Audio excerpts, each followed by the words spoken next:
নমস্কার, সকলকে স্বাগত জানাই আমার চ্যানেল ইনভেস্ট উইথ নিশানে। আজকে আপনারা থাম্বনেল দেখেই বুঝতে পেরে গেছেন যে ভিডিওর বিষয়বস্তু কি। আজকে যে বিষয়বস্তু সেটি হচ্ছে আপকামিং কিছু আইপিও। বিশেষ করে আমরা জানি ১০ তারিখে অ্যাপ্লিকেশন পর্ব চালু হচ্ছে ৩ টে আইপিও। এই ৩ টি আইপিও নিয়েই আমি আলোচনা করব। এখানে এদের যে বিভিন্ন বিষয়ের ওপর আমি কিন্তু আলোচনাটা রাখবো এবং কম্প্যারিজন একটা করব। তো যে বিভিন্ন বিষয়গুলো প্রত্যেকটা আইপিওর আমি ধরে আলোচনা করব। তার মধ্যে থাকবে হলো ১ম যে বিষয়টি থাকবে সেটা হলো আইপিও গুলো কোন সেক্টরে কাজ করে বা ওই কোম্পানিটি কোন সেক্টরে কাজ করে সেই সেক্টরের তাদের কি অবস্থান রয়েছে সেটা আপনাদের সামনে তুলে ধরব। এবং দ্বিতীয়ত প্রত্যেকটি কোম্পানির ফিন্যান্সিয়াল যতটা ডাটা এভেইলেবল আমার কাছে আছে সেইটুকু নিয়ে আলোচনা করব। তৃতীয়ত আলোচনা করব কোম্পানিগুলোর ভ্যালুয়েশন কি পর্যায়ে রয়েছে এবং চতুর্থ আলোচনায় থাকবে আমাদের এর এক্সিস্টিং জিএমপি কি রয়েছে। জিএমপি যদিও অথেন্টিকেটেড করার মতো ব্যাপার নয়, অথেন্টিক নয় বিষয়টা। এই তবুও এর থেকে একটা ধারণা পাওয়া যায়। সাবস্ক্রিপশনের বা অ্যাপ্লিকেশনের ডিসিশন নিতে গেলে পরে এই জিএমপিটা কিন্তু একটা ইম্পোর্টেন্ট বিষয় যখন কোনো একটা আইপিও মার্কেটে লিস্টেড হতে আসে। এরপর 5th যে বিষয়টি নিয়ে আমরা জানার চেষ্টা করব, সেটা হচ্ছে ইস্যু সাইজ কতটা কি রয়েছে এবং তার সাথে আমরা জেনে নেব প্রত্যেকটি আইপিওর মধ্যে কি রিস্ক রয়েছে এবং আমরা যে অ্যাপ্লিকেশন করব তার পাওয়ার চান্স কোন আইপিওটিতে কিরকম রয়েছে। তারপরে সবার শেষে বা সর্বশেষে আমরা আলোচনার মাধ্যমে বোঝার চেষ্টা করব অ্যাপ্লিকেশন করব কিনা। তাহলে ক্লিয়ার মোট আমি কিন্তু ৮ টা বিষয়ের উপরে এখানে আলোচনাটা করব। তো এই যে ৩ টি আপকামিং আইপিও আপনারা হয়তোই অনেকে যারা আইপিওতে অ্যাপ্লিকেশন করেন, প্রতিনিয়ত মার্কেটের সাথে যুক্ত থাকেন তারা অনেকেই জানেন। এবার এই ৩ টি আইপিওর নামগুলো কি রয়েছে আপকামিং? সেগুলো হচ্ছিল শ্রীনগর হাউস অফ মঙ্গলসূত্রা এবং আরবান কোম্পানি এবং তার সাথে দেব এক্সেলারেটর লিমিটেড, যেটাকে দেবএক্স বলে আ জানা যায়। এবার এই যে ৩ টে কোম্পানি এদের অ্যাপ্লিকেশন পর্ব চালু হচ্ছে ১০ই সেপ্টেম্বর ২০২৫ এবং এই অ্যাপ্লিকেশন পর্বটি চলবে কিন্তু আগামী বা এই ১২ তারিখ পর্যন্ত। সেপ্টেম্বরে ১২ তারিখ ২০২৫ পর্যন্ত অ্যাপ্লিকেশন আপনারা করতে পারবেন। সবার আগে বলে রাখি, যারা এখানে অ্যাপ্লিকেশন করবেন তারা অবশ্যই কাট অফ প্রাইস, ম্যাক্সিমাম যে কাট অফ প্রাইসটা রয়েছে সেটাতে অ্যাপ্লিকেশন করার চেষ্টা করবেন। এখানে আপনারা যারা রিটেল কোঠায় করবেন তাদের জন্যে ওই ৳২,০০,০০০ মধ্যে সীমাবদ্ধতা থাকবে। যাই হোক, আমি ১ম এ আলোচনায় আসি যে ৮ টি বিষয়ের উপর কথা বলব বলেছিলাম এবং তার সাথে আমি কম্প্যারিজন করে আপনাদের সামনে তুলে ধরার চেষ্টা করব। আপনারা একটু সাথে থাকবেন, ভিডিওর শুরু থেকে শেষ পর্যন্ত থেকে একটু বোঝার চেষ্টা করবেন। আমি কথা বলতে মাঝে স্ক্রিনে হয়তো এদের কিছু ইনফরমেশন আপনাদের সামনে তুলে ধরব। প্রয়োজনে আপনারা স্ক্রিনশট নিয়ে রাখতে পারবেন। এবার আমার ভয়েস ঠিকঠাক যাচ্ছে কিনা আমি বুঝতে পারছি না। আ সবার আগে আরেকটি রিকোয়েস্ট আপনাদের কাছে রাখি। যারা ভিডিওটি দেখছেন তারা একটু ভিডিওটিকে লাইক করবেন, কমেন্ট করবেন এবং নিজেদের মধ্যে একটু শেয়ার করবেন। নতুন যারা আজকে আমার চ্যানেলে ভিডিও দেখছেন তাদেরকে বলব চ্যানেলটিকে একটু সাবস্ক্রাইব করে আমাকে উৎসাহ প্রদান করবেন। তো চলুন শুরু করি। ১ম যে বিষয়টি নিয়ে আলোচনা করব সেক্টর। এই কোম্পানি ৩ টি কোন সেক্টরে কাজ করে। ১ম যে কোম্পানিটিকে নিয়ে আলোচনা করব সেটি হচ্ছে শ্রীনগর। আমাদের যে হাউস অফ মঙ্গলসূত্রা এই নামের শুনেই আপনারা বুঝতে পেরে গেছেন নিশ্চয়ই এই কোম্পানিটা কোন সেক্টরে কাজ করে। জেমস অ্যান্ড জুয়েলারি সেক্টরে কাজ করে এরকম একটি কোম্পানি। এই কোম্পানিটির বিশেষত্ব কি রয়েছে? স্পেশাল এরা যে প্রোডাক্টটা বানায় সেটা হচ্ছে মঙ্গলসূত্র। এই কোম্পানিটা শুধু যে ভারতবর্ষে কাজ করে সেরকম না। ভারতবর্ষের বাইরে যেমন হচ্ছে অ্যারাবিয়ান কান্ট্রি গুলোতে এর প্রেজেন্স কিন্তু রয়েছে। আরেকটি বিষয় হচ্ছে হলো জেমস অ্যান্ড জুয়েলারি সেক্টরের অনেক কোম্পানি রয়েছে। তারা মাল্টি ডাইমেনশনাল কাজ করে। কেউ হলো প্রোডাক্ট অন্য কোম্পানি থেকে বানিয়ে এনে নিজেরা বিক্রি করে। আবার কেউ নিজেদের কারখানায় তৈরি করে প্রোডাক্ট বিক্রি করে। এরা কিন্তু B2B কাজ করে। অর্থাৎ কোনো একটি কোম্পানিকে এরা কিন্তু প্রোডাক্ট সাপ্লাই করে। এরা ডাইরেক্ট কিন্তু কাস্টমারের কাছে সেল করছে না। তার মানে এদের যে কাস্টমার বেস গুলো আছে সেগুলো অন্য বড় কোম্পানি কিন্তু রয়েছে এদের কাস্টমার বেস। সুতরাং এই কোম্পানিটার কাজ আশা করি আপনাদেরকে বোঝাতে পারলাম যে এরা মেইনলি হচ্ছে ১৮ ক্যারেট থেকে ২২ ক্যারেটের মধ্যে তৈরি করেন মঙ্গলসূত্র এবং সেটা B2B নেটওয়ার্কের মাধ্যমে এরা কিন্তু মার্কেটে সেল করে। জেমস অ্যান্ড জুয়েলারি সেক্টরের একটি আইপিও যেটি ১০ তারিখ আসছে এবং 2nd যে কোম্পানিটা এটা নিয়ে একটু আলোচনা করি। Urban company. এটা সম্পর্কে আপনারা অবগত। অনেকেই হয়তো নিজেদের ফোনে যারা আরবান এরিয়ায় থাকেন, বিশেষ করে আমাদের রাজ্যের মেট্রো সিটিতে যদি কেউ থেকে থাকেন তারা অবশ্যই জানেন। এই কোম্পানিটি একটি নিউ এজ কোম্পানি বলা চলে। কারণ কি এরা যে ধরনের কাজ করে এরা অনলাইন সার্ভিস প্রোভাইড করে। মানে wide range of home and beauty on demand service. মানে ডিমান্ড আপনি যদি থাকে আপনি এদের অ্যাপে গিয়ে লগ ইন করে আপনার যে প্রয়োজনীয় সার্ভিস সেটা আপনারা নিতে পারেন। এবার এরা কি ধরনের সার্ভিস প্রোভাইড করে? যেমন হচ্ছে আপনি ধরুন প্লাম্বিং এর কোনো কাজ করাবেন, বাড়ির ক্লিনিং এর কাজ করাবেন বা কোনো অ্যাপ্লায়েন্স আছে, ইলেকট্রনিক গুডস আছে রিপেয়ার করবেন। সেখান থেকে যে টেকনিশিয়ান আসবে বা সার্ভিস যারা করে লেবার বলুন, সেই ধরনের লোক আসবে এসে আপনার বাড়িতে কাজটা করে দেবে। এছাড়াও এরা বিউটি ট্রিটমেন্ট, বিভিন্ন ধরনের ম্যাসেজ থেরাপি এই ধরনের লোকও কিন্তু সার্ভিস প্রোভাইড করে। আপনার বাড়িতে গিয়ে কাজটা করে দিয়ে আসবে, তার বিনিময়ে পয়সা নেবে। অর্থাৎ এরা কিন্তু এমন একটা সেক্টরে কাজ করে যেটা নিউ এজ সেক্টর, এবং এই সেক্টরের কোনো কোম্পানি কিন্তু আমার জানা মতে মার্কেটে লিস্টেড নয়। সুতরাং এই কোম্পানিটা একটা মনোপলি কোম্পানি হিসেবেই মার্কেটে কিন্তু লিস্টিং করতে যাচ্ছে। এরপর তৃতীয় যে কোম্পানিটি দেব অ্যাক্সিলারেটর লিমিটেড, এরা হচ্ছে ওয়ার্ক প্লেস প্রোভাইড করে। যেমন মনে করুন আপনি একটি বড় কোম্পানির কাজ আপনাদের আছে। সেই বড় কোম্পানি কি করবে? নিজেদের অফিস প্রেমিসেসের জন্য একটা বিল্ডিং বা একটা ফ্ল্যাট বড় রকমের ফ্লোর ভাড়া নেবে, নিয়ে সেখানে একটা অফিস সেটআপ করবে। এই অফিস যে ভাড়া দেওয়ার কাজটা এই কোম্পানিটা করে। এরা কনস্ট্রাকশন করে এই অফিস ভাড়া দেয়, রেন্টে দেয়, এবং তাছাড়াও বিভিন্ন ধরনের ফার্নিচার এবং অফিসের ব্যবহৃত জিনিসপত্রগুলো এরা কিন্তু প্রোভাইড করে, এবং ইনফ্রাস্ট্রাকচার মোটামুটি যেটুকু রিকোয়ারমেন্ট থাকে, যেভাবে টার্মস অ্যান্ড কন্ডিশন ওই কোম্পানিটা থাকে যারা অফিস ভাড়া নিচ্ছে তাদেরকে প্রোভাইড করা হলো এই কোম্পানিটার কাজ। এই কোম্পানিটা একদম স্মল ছোট কোম্পানি। এই কোম্পানিটার কিন্তু পিআর কোম্পানি অলরেডি কিন্তু মার্কেটে লিস্টেড রয়েছে। আপনারা কয়েকদিন আগেই একটা কোম্পানি ছিল স্মার্ট ওয়ার্ক, এরকম একটা নামের কোম্পানি কিন্তু স্মার্ট ওয়ার্ক, তারপরে এছাড়াও আরেকটি কোম্পানি আপনারা জানেন অফিস, তারপরে ইন্ডিকিউব বলে একটি কোম্পানি আছে। এরা কিন্তু অলরেডি মার্কেটে লিস্টেড রয়েছে। এদের পিআর কোম্পানি কিন্তু বড়, বড় কোম্পানি কিন্তু আছে। সেই জায়গায় এই কোম্পানিটা নতুন আবার লিস্টেড হতে যাচ্ছে, যে যারা সেম সেক্টরে কাজ করে। আশা করি যে আপনারা বুঝতে পেরেছেন যে এরা কি প্রোভাইড করে actually. Flexible workplace, corporate work space সলিউশনটা এরা প্রোভাইড করে। শুধু স্পেস দেয়, তার সাথে সাথে কিন্তু ইনফ্রাস্ট্রাকচারটাও করে দেয়। অর্থাৎ অফিসের যে আ ব্যবহার্য জিনিসপত্র সেগুলোও প্রোভাইড করে। বিশেষ করে ফার্নিচার এই ধরনের কাজগুলো কিন্তু কোম্পানিটা করে থাকে। এই তো গেল ৩ টে কোম্পানির আমি সেক্টর নিয়ে একটা তুল্যমূল্য আলোচনা করলাম। কোনটা কোন সেক্টরে কাজ করে আপনারা নিশ্চয়ই বুঝতে পেরেছেন। এরপর যে বিষয়টি নিয়ে আলোচনা করব সেটি হচ্ছে ফিন্যান্সিয়াল।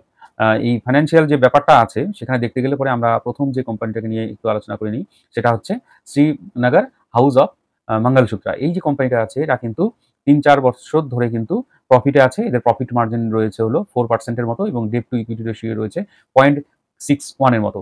এদের এদের যে আ ডেট যেটুকু আছে, বোরোইং যেটা আছে সেটা কিন্তু ১২৩ কোটির মতো বোরোইং কিন্তু রয়েছে। মোটামুটি এদের ফিন্যান্সিয়াল কন্ডিশন আমি যা দেখতে পাচ্ছি মোটামুটি ব্যালেন্সড জায়গায় কিন্তু রয়েছে। প্রফিট মার্জিন যদিও কম, 4% অনলি।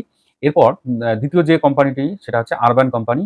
এদের কিন্তু আ লাস্ট ইয়ার মানে ২০২৫ মার্চের যে ডাটাটা পাওয়া যাচ্ছে সেখানে দেখা যাচ্ছে প্রফিট। তার আগে কিন্তু ৩ টি বৎসর এরা কিন্তু লস করেছে। তার মানে কোম্পানির একটা টার্ন অ্যারাউন্ড স্টোরি আগামীতে থাকলেও থাকতে পারে। এরপরের আ বৎসর বা পরের কোয়ার্টারে কি করবে এটা দেখার বিষয় আছে। কিন্তু বর্তমান এক্সিস্টিং যা পরিস্থিতি আছে তাতে দেখা যাচ্ছে ২০২৫ কোম্পানি কিন্তু প্রফিটে ঢুকেছে। তার আগের ফিন্যান্সিয়াল ইয়ারগুলোতে কিন্তু লাস্ট ৩ টে ইয়ারে কিন্তু লস করেছে কোম্পানি, এবং সবথেকে বড় কথা কোম্পানি কিন্তু কোন ধরনের ডেট বা বোরোইং কিন্তু নিয়ে রাখেনি। কোম্পানি একদম ডেট ফ্রি কোম্পানি কিন্তু রয়েছে। এবং এর প্রফিট মার্জিনও দুর্দান্ত রয়েছে 19%, অর্থাৎ 19% এর মতো কিন্তু প্রফিট মার্জিন আমরা দেখতে পাচ্ছি। এরপর আ যে কোম্পানিটা আছে সেটা হলো দেব অ্যাক্সেলারেশন যে কোম্পানিটি রয়েছে, এর যে ফিন্যান্সিয়াল ব্যাপার-স্যাপার তাতে আমরা দেখছি যে লাস্ট ২ বৎসর ধরে ২০২৪ এবং ২৫ যে ফিন্যান্সিয়াল ইয়ার মানে ৩১শে মার্চে যে ডাটাটা প্রোভাইড করেছে সেখানে কিন্তু এরা প্রফিট দেখাচ্ছে। তার আগে কিন্তু এদের লস ছিল কোম্পানিটা। তার মানে এই কোম্পানিটা পরপর ২ টো বৎসর প্রফিট জেনারেট করতে পেরেছে। এর ডেপ্ট কিছুটা রয়েছে, অর্থাৎ বোরোইংও কিছুটা রয়েছে। সেটা ১৩০ কোটি টাকার মতো কিন্তু আ বোরোইং কিন্তু এই কোম্পানিটার রয়েছে। এই হলো এদের ফিন্যান্সিয়াল, এবং আমি স্ক্রিনে এদের ক্রমান্বয়ে দেখানোর চেষ্টা করলাম। এখানে আপনার স্ক্রিনশট নিয়ে বিস্তারিত আপনারা একটু দেখে নেবেন। আমি যদি বলতে চাই ভিডিওটি অনেক বড় হয়ে যাবে। এমনিতেই ভিডিওটি একটু লেন্দি হবে, সাথে থাকবেন। এরপরে ভ্যালুয়েশন এর দিক থেকে যদি দেখতে যাই তাহলে ১ম এই বলে রাখি মোটামুটি ভ্যালুয়েশন এই কোম্পানিগুলো ঠিক জায়গায় আছে। এবার কিভাবে এদের ইপিএস যদি আমরা দেখতে যাই বা পিই যদি দেখি তাহলে আমরা কি দেখতে পারি? ১ম এই আমরা এই মঙ্গলসূত্র শ্রীনগর যে কোম্পানিটি আছে তার হলো পিই হচ্ছে 19.47, এবং পোস্ট আইপিও পিই কিন্তু হয়ে যাবে 26.04। তার মানে পিই বেড়ে যাবে, এবং ইপিএস হবে হলো 8.47 যেটা ছিল সেটা হয়ে যাবে 6.34। মানে ইপিএস এ কিন্তু কমে যাবে। ইপিএস কমলে স্বাভাবিকভাবে পিই বাড়বে। সেইজন্য পিইটা আমি বললাম যে বেড়ে যাবে, এবং পিবি রেশিও এখন এক্সিস্টিং দেখাচ্ছে 5.93। সুতরাং ভ্যালুয়েশন অনুসারে মোটামুটি ঠিকঠাক আছে। খুব বেশি যে ভ্যালুয়েশন কম সেরকমও না।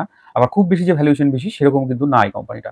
এরপর যেটা আরবান কোম্পানি রয়েছে তার ইপিএস রয়েছে 1.72, এবং পোস্ট আইপিও হবে 1.67, এবং এর পিই রয়েছে 59.71। এরপরে আম লিস্টিং এর পরে কিন্তু পিইটা বেড়ে যাবে 61.68, এবং এর পিবি রেশিও রয়েছে 8.27। এটা অনেকটাই কিন্তু হাই। কিন্তু কোম্পানি কিন্তু ডেট ফ্রি, মাথায় রাখবেন। এরপর থার্ড যে কোম্পানিটা আছে এর ইপিএস রয়েছে খুবই কম 0.26 এবং পরে ইপিএসটা আরও কমে যাবে 0.19 আইপিও আসার পরে। পিই রয়েছে 233.25 এবং পরে কিন্তু এর পিই আবার বেড়ে দাঁড়াচ্ছে 315.45। এটা কিন্তু অনেকটাই পিই বেশি। তবে বিশেষ করে বলার যে বিষয়টি আছে সেটি হলো এই সেক্টরের যে কোম্পানিগুলো কাজ করে, আমি কিছুক্ষণ আগেই বললাম ইন্ডিকিউব, স্মার্ট ওয়ার্ক যে কোম্পানিটা, তারপরে সুইফট অফিস বলে যে কোম্পানিটা আছে সেই কোম্পানিটা, এদেরও কিন্তু পিই দেখবেন হাই। মোট কথা পিআর কোম্পানির সাথে অ্যাট পার রয়েছে, যেমন মার্কেট একে ভ্যালুয়েশন দিয়েছে সেরকমভাবে এরও কিন্তু ভ্যালুয়েশন একটু হাইয়ে কিন্তু কোম্পানিটা লিস্টিং হতে যাচ্ছে। সুতরাং ভ্যালুয়েশন অনুসারে প্রথমটি আমি বললাম যে ব্যালেন্স, এবং পরেরগুলোও যে সেক্টরের স্পেসিফিক যদি তুলনা করেন তাহলে কিন্তু এর যেমন এই যে দেব এর ঠিকঠাকই আছে, অ্যাট পার রয়েছে। আর আরবান কোম্পানি এর হলো পিআর কোম্পানি তো নেই মার্কেটে, সুতরাং এর ভ্যালুয়েশন আমরা মার্কেট যেরকম দেবে সেরকমভাবেই চলবে, মার্কেটের সেন্টিমেন্ট যেরকমভাবে একে করবে সেটাই এর ভ্যালুয়েশন থাকবে। তবে ওভারঅল ৩টে কোম্পানির ভ্যালুয়েশন আমার কাছে মনে হচ্ছে ঠিকঠাকই আছে। বিভিন্ন কারণে সেগুলো একটু ব্যাখ্যা করলাম। আপনারা যারা একটু বোঝেন তারা নিশ্চয়ই বুঝতে পেরেছেন। এরপর এক্সিস্টিং যে গ্রে মার্কেট প্রিমিয়াম আমি দেখতে পাচ্ছি, এখানে আমি দেখলাম যে শ্রীনগর হাউস অফ মঙ্গলসূত্রার প্রিমিয়াম রয়েছে 14% এর মতো, যেটা ওই 12 থেকে 14-15 র মধ্যে ফ্ল্যাকচুয়েট করছে। অর্থাৎ পার শেয়ার পিছু হয়তো প্রিমিয়াম পাওয়া যাবে যেটা 20 থেকে 24 টাকার মধ্যে। এবং আমি আজকে যখন ভিডিও করছি আরবান কোম্পানির জিএমপি আমি দেখতে পাচ্ছি 25% এর মতো, যেটা 18 থেকে 25 টাকার মধ্যে, না সরি 19 থেকে 26 টাকার মধ্যে ঘোরাফেরা করছে, এবং জিএমপিটাও কিন্তু 18 থেকে 25% এর মধ্যে কিন্তু ঘোরাফেরা করছে। এবং এরপর যে কোম্পানিটা দেবেক্স, তার কিন্তু জিএমপি 14% এর মতো, মানে পার শেয়ার কিন্তু 8 থেকে 9 টাকার মতো একটা প্রিমিয়াম কিন্তু দেখাচ্ছে। এই যে জিএমপি, বিশেষ করে বলে রাখি, এটা কোনো অফিসিয়াল ডাটা নয়। এখানে জাস্ট খালি একটা আউট অফ দ্য মার্কেট একটা ডাটা, যেখানে এটাকে লিগ্যাল ধরা হয় না, এবং এটা কোনো বেস বা এর থেকে কোনো ডিসিশন নেওয়া যায় না। জাস্ট খালি একটা ধারণা নেওয়া যে কোম্পানিটা কীরকম প্রিমিয়াম পাচ্ছে আউট অফ দ্য মার্কেট। সেই হিসাবে যখন আমরা সাবস্ক্রিপশন বা অ্যাপ্লিকেশন করার চেষ্টা করব, তখন কিন্তু যদি প্রিমিয়াম 20-র উপরে থাকে, সবসময় আমরা বলি যে লিস্টিং এর জন্য অ্যাটলিস্ট সাবস্ক্রাইব করা যেতে পারে। সেই জায়গাটার জন্যই কিন্তু এইগুলো মেনশন করা, এই জিএমপি গুলো আপনাদের যাতে বুঝতে সুবিধা হয় এবং ডিসিশন নিতে হেল্প হয়। এরপর ইস্যু সাইজের দিক থেকে যদি কথা বলি, তাহলে শ্রীনগরের ইস্যু সাইজ হচ্ছে 400 কোটি টাকার একটু ওপরে, মানে 400.95 ক্রোর, এবং আরবান কোম্পানি হচ্ছে 1900, অর্থাৎ 1900 কোটি টাকার মতো কিন্তু আইপিও ইস্যু আনতে যাচ্ছে। এবং দেব এক্সের যেটা আছে সেটা হচ্ছে 143.3 কোটি টাকার আইপিও আসতে যাচ্ছে। তার মানে এখানে তিনটের মধ্যে যদি কম্পেয়ার করি, বড় আইপিও হচ্ছে আরবান কোম্পানি। এবার রিস্ক যদি আমরা একটু আলোচনা করি, কোম্পানিগুলোতে কি ধরনের রিস্ক আছে। শ্রীনগর হাউস অফ মঙ্গলসূত্রে রিস্ক আছে। এদের কি আছে? এদের হলো একটা প্রোডাক্টের উপরে কিন্তু কনসেন্ট্রেটেড। এরা হলো শুধু মঙ্গলসূত্র, যেটাতে ওরা স্পেশালাইজড প্রোডাক্ট যা ওদের যেটা, সেটা। আরেকটা হচ্ছে B2B এরা বিজনেস করে, যার জন্য এদের একটা রিস্ক থাকে। অনেক সময় যারা যে প্রোডাক্ট দিয়ে টাকা রিকভার অনেক সময় করতে পারে না, রিসিভেবল রিস্ক থাকে। এবং আরেকটা হচ্ছিল মার্কেট ক্যাপিটাল রিস্ক হয়ে যায়। অনেক সময় এদের কিন্তু ক্যাশ ফ্লো কমে যায়, যেহেতু যার কাছে প্রোডাক্ট বা যে কোম্পানির কাছে প্রোডাক্ট বিক্রি করে সেখান থেকে যদি টাকা না আসে, তখন কিন্তু এদের ক্যাশ ফ্লো কমে যাওয়ার একটা সম্ভাবনা থাকে। এটা মাইনিউট রিস্ক কিন্তু এই কোম্পানিটার মধ্যে আমি দেখতে পাচ্ছি। এরপর যে আরবান কোম্পানি আছে, এটার রিস্ক কি রয়েছে? হলো টেকনিশিয়ান বা লেবার যদি না পায়, এরা কিন্তু সার্ভিস প্রোভাইড করতে পারে না। এবং এরা বড় বড় আরবান সিটিতেই, যারা গ্রামে বাংলায় থাকেন তারা কিন্তু এই কোম্পানির সার্ভিস পাবে না। এদেরও কিন্তু একটা জিওগ্রাফিক্যাল লিমিটেশনের মধ্যে থেকে কিন্তু কাজটা করতে হয়। তবে বলবো নিউ এজ কোম্পানি, ডিজিটাইজেশনের যুগে হয়তো কোম্পানিটা ভালো রকম গ্রোথ প্রসপেক্ট দেখাতে পারে, এবং কোম্পানিটা ডেট ফ্রি কোম্পানি। এরা আইপিও ইস্যু করার পরে যে টাকাটা পাবে, এরা কিন্তু কর্পোরেট বা ক্যাপেক্স করতে পারে। হ্যাঁ, এইটা সবথেকে আশার আলো দেখায় যে কোম্পানিটা একদম সিঙ্গেল কোম্পানি, যেটা মার্কেটে লিস্টিং হতে যাচ্ছে এই সেক্টরে। আরেকটি যে কোম্পানি আছে ডেভ এক্সেলেটর, এটা একটা একদম স্মল ক্যাপ কোম্পানি। হ্যাঁ, এখানে সমস্যা হচ্ছে হলো যে এরা যাদেরকে প্রেমিসেস ভাড়া দেয়, বিশেষ করে কিন্তু আইটি সেক্টরের কোম্পানিগুলো এই ধরনের রেন্টে কিন্তু অফিস প্রেমিসেস ভাড়া নেয়। সেই জায়গায় আইটি কোম্পানিগুলো যদি পারফর্ম ভালো না করে, তাহলে কিন্তু এরা অনেক সময় কিন্তু রেভিনিউ বা এদের যে রেন্ট সেটা অনেক সময় ঠিকঠাকভাবে পান না। এবং জিওগ্রাফিক্যাল লোকেশন, এমন জায়গায় এরা অফিস তৈরি করলো, সেই জায়গায় হয়তো কোনো আইটি হাব বা আইটি কোনো কোম্পানি আসলো না, বা অন্যান্য যে কোম্পানি যদি কোনো থেকে থাকে সেগুলো আসলো না, তখন কিন্তু এদের ইনভেস্টমেন্টটা লসে যায়। আরেকটা হাই ডেপ্রিসিয়েশন কস্ট থাকে। এরা যে ফার্নিচারগুলো ব্যবহার করতে দেয় বা কোনো ইনস্ট্রুমেন্ট বা কোনো যেরকম ইনফ্রাস্ট্রাকচার এরা করে দেয়, সেটা কিন্তু দিনে দিনে দাম কমে যায়। সেগুলোর কিন্তু একটা ডেপ্রিসিয়েশন কস্ট, এদের লস হয় এই ইনভেস্টমেন্টে। এবং রেন্ট রিকভারিতে কিছু কিছু সময় এদের সমস্যা দেখা দেয়।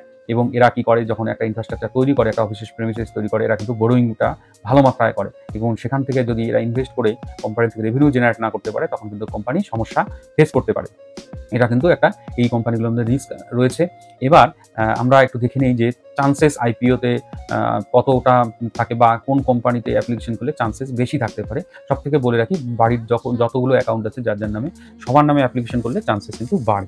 মনে করুন আপনি আপনার পরিবারের বিভিন্ন মেম্বারের নামে ডিম্যাট অ্যাকাউন্ট আছে, সেখান থেকে আপনি আইপিও অ্যাপ্লিকেশন করলেন, তাহলে পাওয়ার প্রবাবিলিটিটা বাড়ে। এই নয় যে আপনি কনফার্ম পাবেনই, কিন্তু প্রবাবিলিটিটা অনেক সময় বেড়ে যায়, যেহেতু একাধিক ডিম্যাট অ্যাকাউন্ট থেকে অ্যাপ্লিকেশনটা আপনি করছেন। সেই জায়গায় চান্সেসের ব্যাপার একটা থাকে। তবে এইখানে যেটা দেখার সেটা হচ্ছে রিটেল কোঠায় যে পোরশনটা রয়েছে, রিটেল কোঠায় আপনার শ্রীনগর হাউস অফ মঙ্গলসূত্রতে রিটেল কোঠায় রয়েছে 35% এর মতো। আর কিন্তু এখানে হচ্ছে ইস্যু সাইজটা হলো 400 কোটি। তার মানে হলো 35% এর মধ্যে 400 কোটি হলে পরে আপনি যদি সেটা করতে যান 4 দিয়ে মাল্টিপ্লাই করেন, তার মানে 140 কোটি টাকার মতো কিন্তু রিটেলের ইনভেস্টমেন্ট করতে পারবে বা আইপিও পারচেজ করতে পারবে।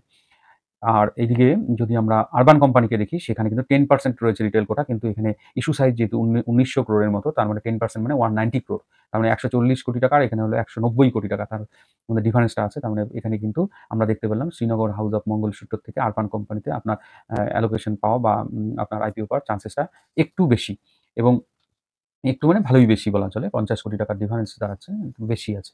এরপরে যে কোম্পানিটা আছে দেব এক্স, সেই কোম্পানিটারও রিটেল কোটা রয়েছে 10%। এখানে ইস্যু সাইজ খুবই ছোট, ১৪৩.৩ কোটি টাকা। তারটা 10% মানে ১৪ কোটি। তার মানে প্রবাবিলিটি খুবই কিন্তু কম। তার মানে এখানে যদি আমরা র‍্যাংকিং করতে যাই আপনার প্রবাবিলিটি পাওয়ার, সেই হিসাবে দেখা যাচ্ছে যে আরবান কোম্পানিকে ১ম এ রাখতে হচ্ছে, এবং দ্বিতীয় হচ্ছে হলো শ্রীনগর হাউস অফ মঙ্গলসূত্র যে কোম্পানিটা সেটি, এবং থার্ড হচ্ছে দেব এক্স। এবার ভিডিও শেষে বলি যে এখানে আমরা অ্যাপ্লিকেশন করব না অ্যাভয়েড করব। এবার দেখুন, অ্যাপ্লিকেশন করতে গেলে কিছু জিনিস আপনাদের দেখতে হবে। প্রথম কথা হলো আইপিও অ্যাপ্লিকেশন পর্ব চালু হওয়ার পরে আপনারা সাবস্ক্রিপশন রেট দেখবেন। অন্তত ২য় দিনে আপনারা মোটামুটি একটা ধারণা পেয়ে যাবেন। দরকার হলে ২য় দিন বা ৩য় দিনে লাস্ট ডেতে আপনারা অ্যাপ্লিকেশন করার চেষ্টা করবেন। তাহলে সেখানে সাবস্ক্রিপশন পার্সেন্টেজটা আপনারা কিন্তু ক্লিয়ারলি জানতে পারবেন। এবং সেকেন্ড যে বিষয়টি দেখবেন যে জিএমপি কত রয়েছে। যদি 20% এর উপরে থাকে লিস্টিং এর জন্য অ্যাপ্লিকেশন করা যেতেই পারে। আর হচ্ছে যদি দেখেন যে সাবস্ক্রিপশন রেট হাই এবং জিএমপিও হাই, তাহলে তো আর কোনো কথাই নেই। তারপরে হচ্ছে হলো আমরা অ্যাঙ্কার লিস্টটা একটু দেখে নিই। কোন ইনভেস্টর, বড় ইনভেস্টর ইনভেস্ট করতে যাচ্ছে, কোন ইনস্টিটিউট রয়েছে, এটাও দেখা প্রয়োজন আছে। তবে আমরা ৯ তারিখের আগে কোনোভাবেই জানতে পারব না। যেদিন অ্যাপ্লিকেশন পর্ব চালু হবে তার আগে আপনারা অ্যাঙ্কার লিস্ট দেখতে পারবেন। আপনারা একটু গুগল করে সার্চ করলেও অ্যাঙ্কার লিস্ট কিন্তু পাবেন। সেই জায়গা থেকে একটু দেখে নেবেন। অ্যাঙ্কার লিস্ট যদি ভালো দেখেন, তাহলে সেটা একটু ডিসিশন নিতে হয়তো আপনাকে হেল্প করতে পারে। এরপরে বিভিন্ন যে সিকিউরিটিজ গুলো আছে, এজেন্সিস গুলো আছে, তাদের কিছু ভার্ডিক্ট থাকে। যেমন এখানে বলে দিতে পারি আমি যে ১ম দুটো যে কোম্পানি আছে, শ্রীনগর হাউস অফ মঙ্গলসূত্র, এখানে কিন্তু এসবিআই সিকিউরিটিজ আ একটা ভিউ দিয়েছে যে বাই ভিউ, এবং আরবান কোম্পানিতেও বাই ভিউ দিয়েছে। কিন্তু ডেভেক্সে কিন্তু নিউট্রাল ভিউ দিয়েছে। আমি একটি সিকিউরিটিজ এর ডাটা আপনাদের সামনে তুলে ধরলাম। এরকম হয়তো পরবর্তীতে আরো বিভিন্ন যে সিকিউরিটিজ গুলো আছে, সেগুলোর থেকেও হয়তো আপনারা ডাটা পেতে পারেন। কিন্তু বর্তমানে আমি যেটুকু ইনফরমেশন আমার কাছে আছে, আমি সেটুকুটা আপনাদের সামনে দেওয়ার চেষ্টা করলাম।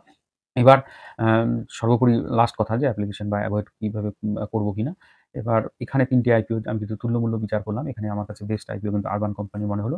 সেকেন্ড অবশ্যই হাউস অফ যে মঙ্গলসূত্র যে আইপিওটি আছে, সেই আইপিওটিকে মনে হলো, এবং থার্ড র‍্যাংকিং এ আমি রাখছি কিন্তু দেবেক্স। তবে যে কয়টা পয়েন্ট আমি বললাম, যে ১ম হলো সাবস্ক্রিপশন পার্সেন্টেজ, দেন হচ্ছে জিএমপি, তারপর হচ্ছে অ্যাঙ্কার লিস্ট এবং ভ্যালুয়েশন দেখার ব্যাপার, সেটা তো আপনাদের সামনে কিন্তু তুলে ধরলাম। এগুলো দেখে তারপরে কিন্তু আপনারা অ্যাপ্লিকেশনের ডিসিশনটা নেবেন। আমার কথা শুনে অ্যাপ্লিকেশন করবেন না, বা আপনার সিদ্ধান্ত চেঞ্জ করবেন না। কারণ কি, আমি এখানে জাস্ট এডুকেশনাল পারপাস এ এবং আপনাদেরকে একটু নলেজ করার জন্য বিভিন্ন ডাটা তুলে ধরে একটু বোঝানোর চেষ্টা করলাম। আমার এই ভিডিও দেখে আপনারা যদি বিন্দুমাত্র উপকৃত হয়ে থাকেন, তাহলে ভিডিওটিতে একটু লাইক করবেন, কমেন্ট করবেন, শেয়ার করবেন, নতুনরা চ্যানেলটিকে সাবস্ক্রাইব করবেন। আর ধন্যবাদ, ভালো থাকবেন।